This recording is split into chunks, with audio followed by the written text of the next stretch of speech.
Why did I do this? What? I knew it would be shit.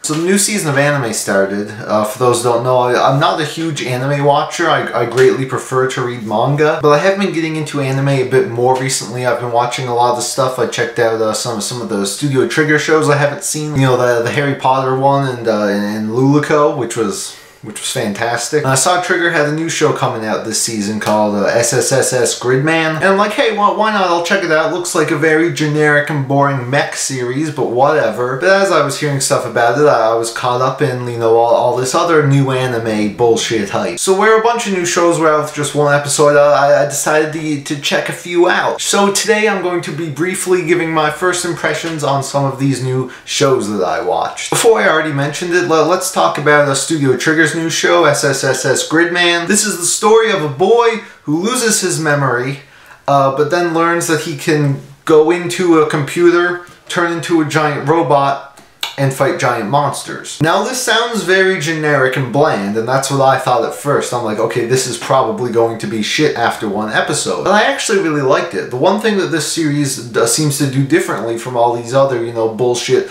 you know, run-of-the-mill mech series, is that the characters were actually interesting, and they talked the way normal people do. And that helped me relate to the characters, and I found them all pretty likable. And also, the animation was really fantastic. You know, the big fights with the Gridman and the Kaiju, it was all CGI, but it was done really, really well. And Studio Trigger is known for their shows having some fantastic animation, and this definitely did not disappoint. So overall, a pretty good start. I'd probably give it, you know, a 7 or an 8 out of 10, and I'm definitely going to be watching more. Next up, of course, we have JoJo's Bizarre Adventure, Golden Wind. Not really much to say here. I did a full review of the manga. I'm a huge fan of it, and I thought this episode was really good, really well paced, well animated, and I'm just glad people can finally experience Part 5 animated. I can't wait to see some of the stuff later on.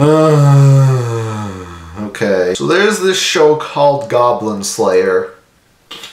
I was hearing things about it in the past few weeks leading up to the anime's release. A lot of people comparing it to Berserk. You know, this dark fantasy series with a lot of violence and rape. I wasn't really interested in it at all until I saw this tweet from, you know, my good buddy Jeff over here comparing it to rape porn. Well, why do you even know what rape porn is like, Jeff? Are you okay, man? Oh yeah, but anyway, yeah, this episode was something. It started off as just this, you know, this very generic fantasy series. This like girl, she joins a guild or something to become an adventurer. She's a priestess. She has healing magic. She joins this party with these very bland characters who have no personality, so you obviously know they'll all be dead by the end. They go into this cave, run into a bunch of goblins, and then the goblins kill everyone, and then they take one girl and they rape her. And then this dude, the Goblin Slayer, comes in, kills all the goblins. So yeah, it kinda sucked. Not the worst thing I've ever seen, and I definitely think people are greatly overreacting with how explicit this series is.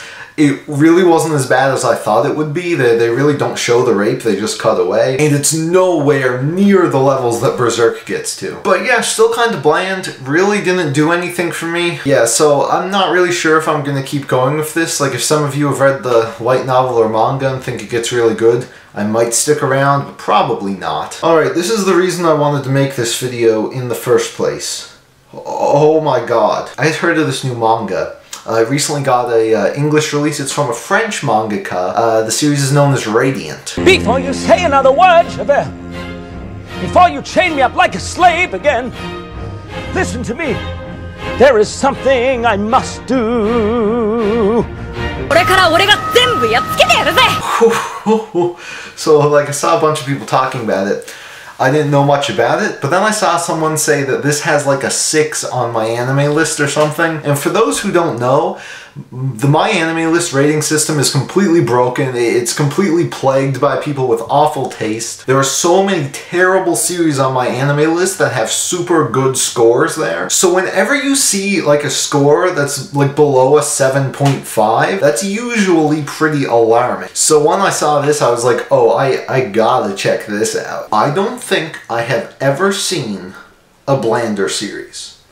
Oh my god. This was so lame and boring. It took me like an hour to get through the first episode. You have your main character, who looks like a cross between Yukihiro Soma and Shiki from Eden Zero. Like, he's even got, like, the bandage thing on his cheek. He wants to be a great wizard, but he has a lot of room to go. He wants to kill all the monsters. He's an outcast. It's, you know, this big fantasy world.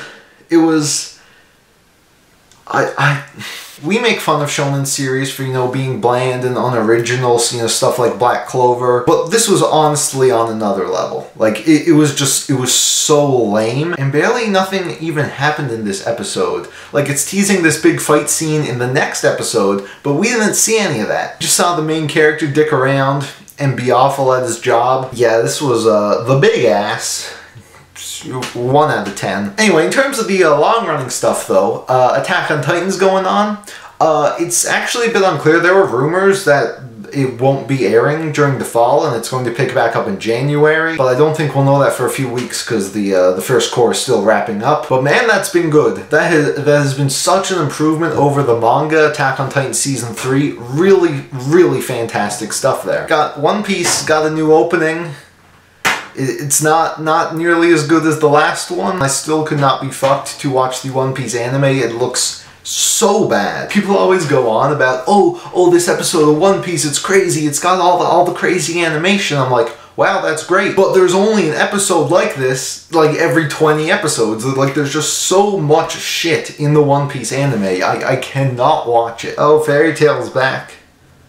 Yay, I'll give it to the end of the year before half the fanbase jumps ship. We're also getting an entire year of Sword Art Online episodes, so that's a thing. I was going to watch that for this video, but I'm like, no, Radiant really killed me. I need to take a break. I need to watch like a good show. So why not recommend me some? If there's any new anime that just came out that I haven't mentioned that are actually really good, I'd love to know about them. Because I've been out of the anime scene for a while, you know, like if it was like an anime original, something that doesn't have a manga, I probably don't know much about it. So yeah, I would love to hear from you guys. Thank you all so much for watching. I know this video was a bit late. My schedule got a bit messed up. I may have to do another update video in a bit. So I will see you all in the next video. Believe in me, what you will. There is a duty I'm sworn to do. You know nothing of my life. All I did was steal some bread. You know nothing of the world. Come with me, 2 4 6 so dead. But not before I see this.